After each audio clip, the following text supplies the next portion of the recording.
Hey viewers, what's up and welcome to another episode of Deeper into Different Brains. This episode, we're still continuing with our week's topic of ADHD, but now we're going to go into the video resources that Different Brains offers.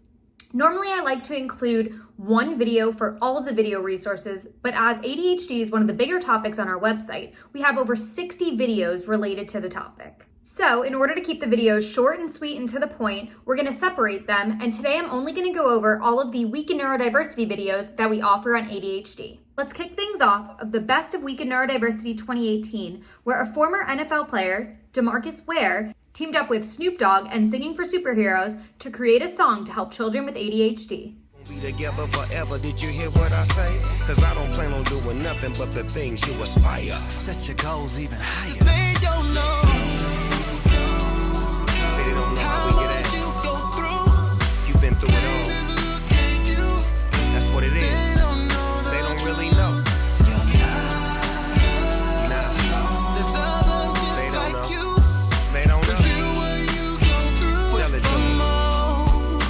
Let's take a look how Canadian schools are accommodating students with ADHD.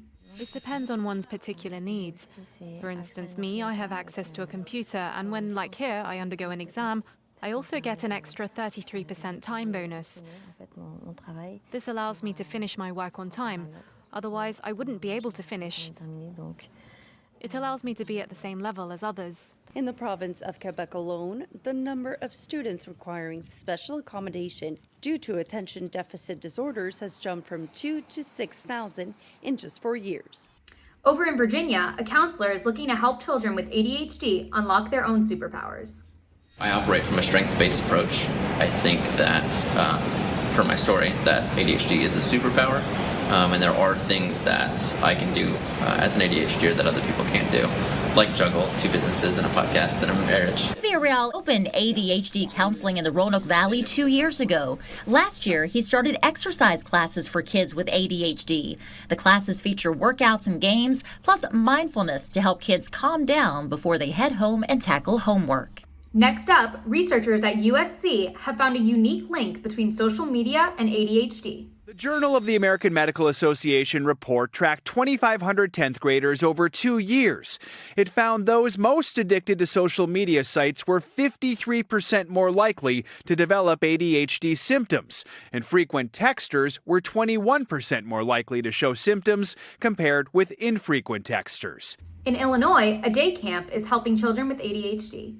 Specially trained camp counselors guide kids through a day of art, academic learning, and athletics. The program is built around an intensive behavioral structure of point and positive reinforcement. We want to help kids make small improvements without overwhelming them. So we're building on small steps each week and building on the strategies each week so that we're seeing small changes that can grow into bigger changes by the end of the summer. Over in New York, a high school freshman, Sam Rivera, is a swimming phenom that overcame Tourette's and ADHD. Tourette's along with the ADHD, it gives me an advantage because I just naturally have a lot of energy, and a lot of it helps with quick reaction times to the starts and just being able to move my body quicker than what would be expected, I guess.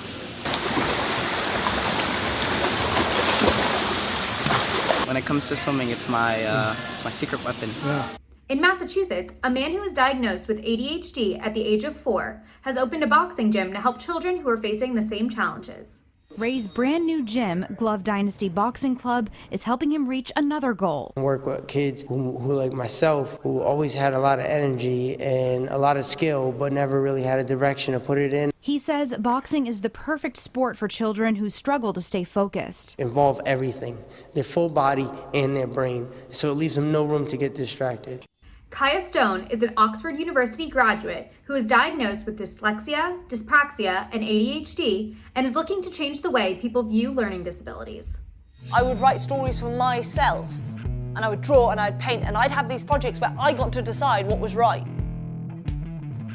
Now I know about learning difficulties, I think about my brain constantly. Because everything I have ever achieved is not in spite of it, it's because of it. Next up, researchers are studying how ADHD may delay an autism diagnosis.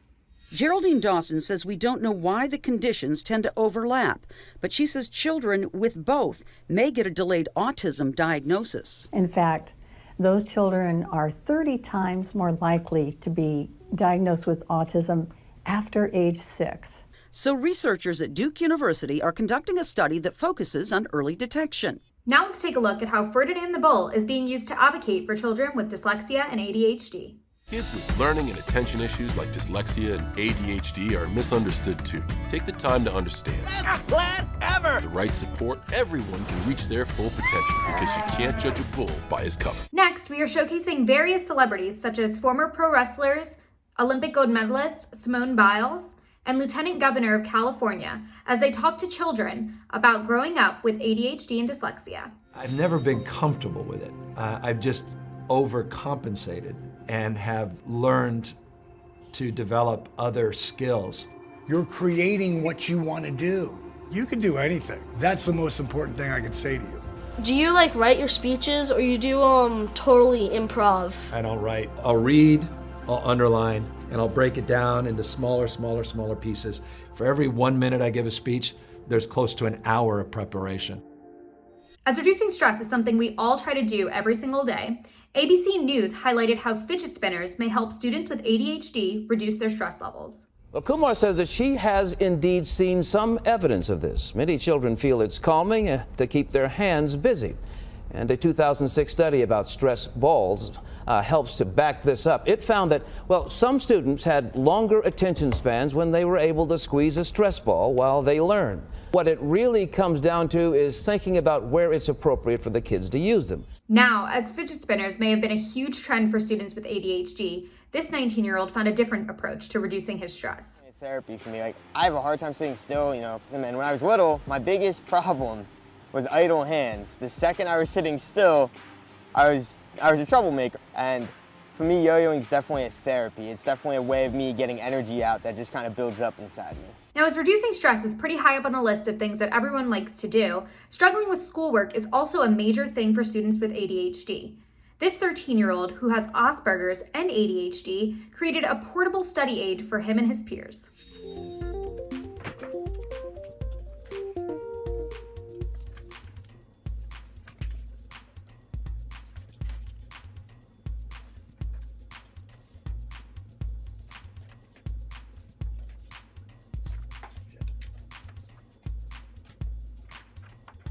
Next up, a questionnaire has been developed in helping diagnose adults with ADHD.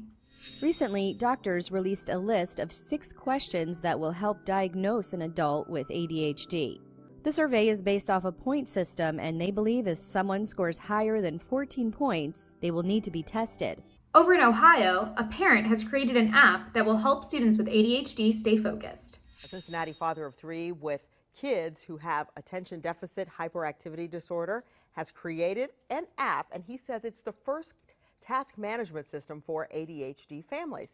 The I Got This app has features including real-time parental oversight and a fail-safe reminder system.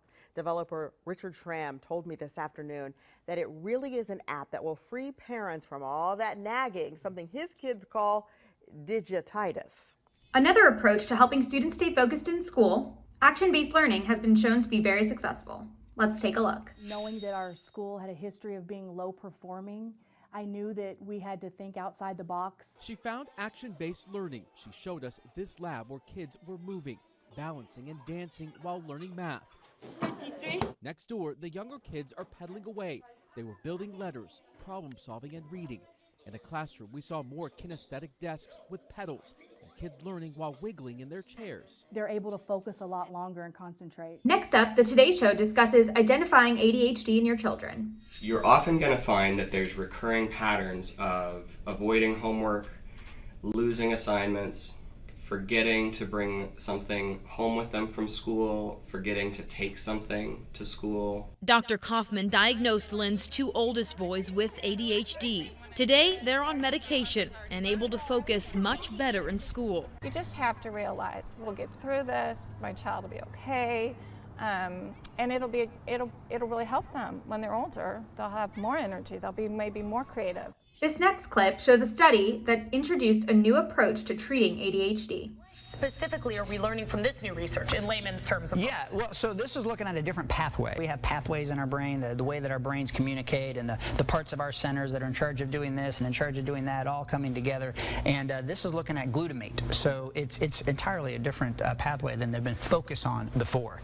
And certainly see in this particular subset of patients, about 1,000 patients, 20% of them did have a mutation of the genes that would produce this glutamate pathway. Next up, some healthy habits that can help people with ADHD. Researchers looked at nearly 200 children with ADHD and more than 100 without it. They discovered those with ADHD were less likely to stick to healthy behaviors, including limiting screen time to no more than 2 hours a day, getting at least 1 hour of physical activity a day, limiting sugar-sweetened beverages, sleeping 9 to 11 hours a night, and drinking up to 10 cups of water a day. Now, adult ADHD may differ from that of children. Let's take a look in this next clip.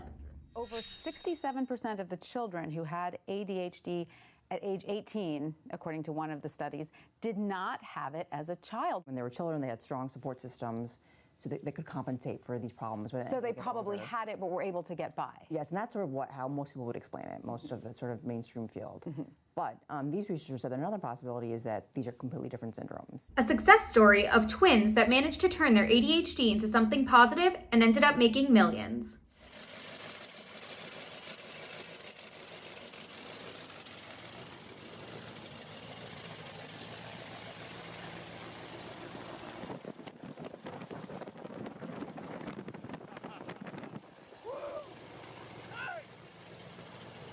And finally, dance helped this 11-year-old boy turn into a completely different child.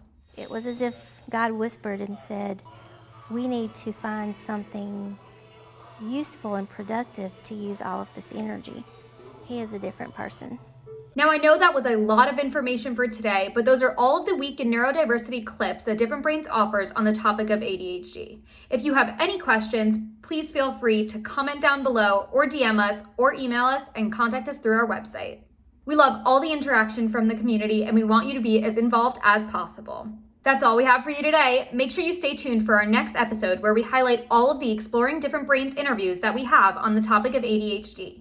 Also, don't forget, like, comment, subscribe, and we'll see you next time. For more information, visit us at differentbrains.org.